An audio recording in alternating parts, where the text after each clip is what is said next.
Les attentats de Paris sont une tragédie absolue, mais c'est aussi une succession de détails qui laissent beaucoup de questions en suspens. Comment un attentat d'une telle ampleur peut-il être organisé dans une capitale européenne? L'expression « management de la terreur » n'a pas encore été prononcée dans ce contexte. Mais Christoph Hörstel, ancien correspondant de presse en Afghanistan de la première chaîne allemande, nous explique ce terme et fait quelques déclarations brûlantes sur les prétendus attentats de Paris. Monsieur Hörstel, le terrorisme est maintenant arrivé jusqu'en Europe. Après ce qui s'est passé en France, on n'arrête pas d'entendre d'autres histoires provenant d'Allemagne, de Belgique et de partout. Je pense aussi que les gens ont peur, ou bien on leur suggère d'avoir peur. Est-ce un hasard? Non, bien sûr, ce n'est pas un hasard.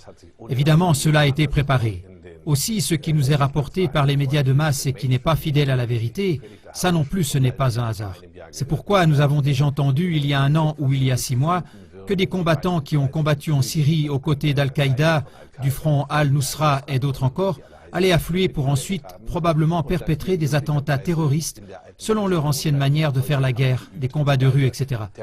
Ça, c'est une chose. L'autre point doit bien sûr être observé sous un tout autre angle. À l'époque, en 2006-2007, en tant que conférencier au Centre des forces dirigeantes de l'armée, j'avais choisi pour le cours de sciences sociales l'Afghanistan.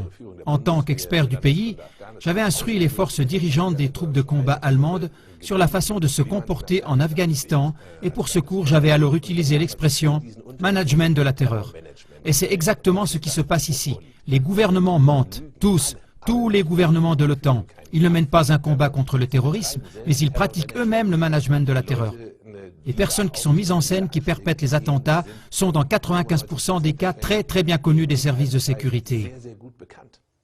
D'où est-ce que les services de sécurité les connaissent? On entend tout le temps dire que les services secrets sont exactement au courant de ces prétendus terroristes. Mais c'est bien normal que les services secrets surveillent les terroristes présumés. Par conséquent, ils savent où ils se trouvent. N'est-ce pas normal? Alors tous ceux qui ont fait la surveillance jusqu'à maintenant devraient être virés, par exemple dans le cas de Paris, parce que visiblement ils n'ont pas eu beaucoup de succès avec leur surveillance. Oui, mais que devons-nous faire? Ce n'est pas parce que quelqu'un est un terroriste présumé qu'on doit aussitôt l'enfermer. Sinon, il y aurait de nouveau de grands cris. Et d'où sortent-ils ces informations? La surveillance de ces cercles est sans faille. Ils ne peuvent même pas éternuer sans que les services secrets ne soient au courant. Donc, si quelque chose se passe, nous savons qu'ils sont impliqués. Et le problème, c'est que nous savons aujourd'hui que l'État islamique, AIES, ISIS, EI, peu importe quelle abréviation on leur donne, on ne pourrait pas les imaginer sans la CIA, qui a commencé à entraîner des parties importantes de ses troupes en Jordanie il y a quelques années. Et ce qui se passe maintenant, c'est qu'ils arrivent ici en Europe parce que les managers le veulent ainsi. Ils ont pour cela des motifs très concrets. Nous nous trouvons devant un crash financier et nous avons d'énormes problèmes de politique intérieure, de politique monétaire, de politique financière, de politique économique et nous ne voudrions pas que la population se défoule sur le gouvernement comme celui-ci le mériterait. Alors on les distrait avec ce genre d'attentat. L'attentat de Paris sur Charlie Hebdo est très clairement un attentat terroriste manipulé. Il y a assez d'indices pour cela. Non seulement les auteurs étaient connus des services secrets, mais justement la carte d'identité laissée dans la voiture, c'est une chose qu'aucun braqueur minable n'aurait faite. En principe, on devrait trouver tout le déroulement étrange. Les témoignages personnels au sujet des auteurs sont étonnamment positifs.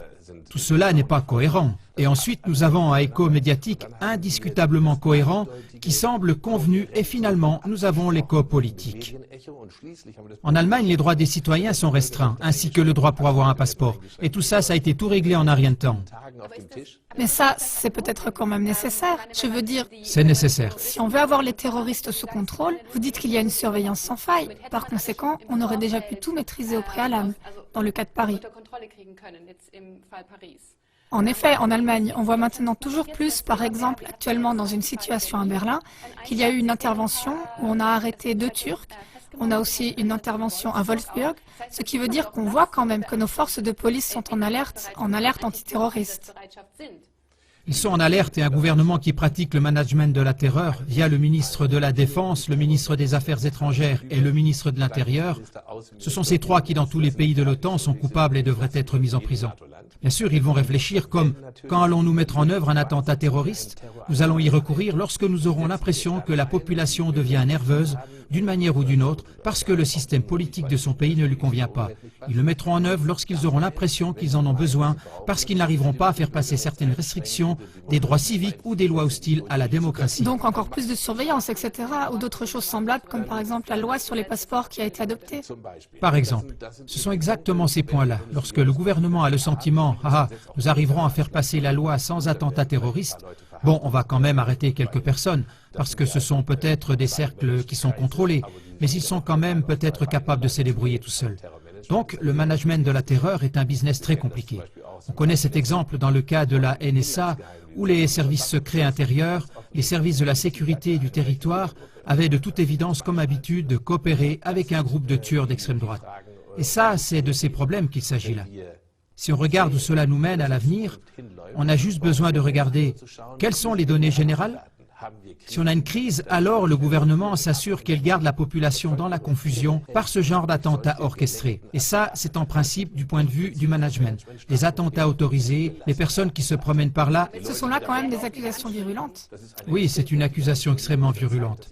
Il serait temps qu'elle se fasse entendre de plus en plus fort. Le sujet du management de la terreur, je l'ai enseigné à l'époque aux soldats et j'en ai aussi donné une définition. C'est justement l'instruction, l'armement, l'approvisionnement donné, le paiement, le personnel politique et aussi les mesures disciplinaires. Il y a des lancements de drones US au Yémen où les troupes d'Al-Qaïda qui réussissaient ne voulaient pas obéir. Alors justement, certaines de ces personnes qui n'ont pas voulu obéir aux ordres ont dû être éliminées, etc.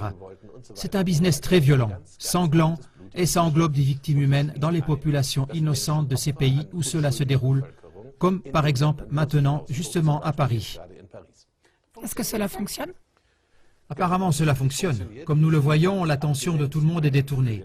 Le président français Hollande, qui est absolument impopulaire et qui était à 13%, a connu d'un coup une augmentation de sa popularité qui est passée à 29%. On se trouve en plein dans un vol à hauteur de billions par la mafia financière dirigée par la Banque centrale européenne pour acheter à grande échelle des papiers sans valeur, de façon à ce que la Suisse fuit l'euro avec effroi, et ainsi entraîne tout le navire à chavirer. Et ça, on doit bien sûr absolument le détourner. On ne peut pas laisser les gens venir à l'idée de vouloir tout d'un coup s'attaquer à la mafia financière. Ce serait vraiment déplacé. C'est pour cela qu'on a besoin d'une attaque terroriste. Merci beaucoup, Monsieur Stel. Est-ce donc juste une diversion ou un terrorisme aux motivations vraiment religieuses? Car effectivement, une étude nous parvient d'Europol pour l'année 2013 qui dit que les musulmans ne seraient responsables que de 2% des attaques terroristes des 5 dernières années. Et si on regarde l'année 2013 de plus près, on voit 152 attaques terroristes dont seulement 2 avaient des motifs religieux et 84 des motivations nationalistes ou séparatistes.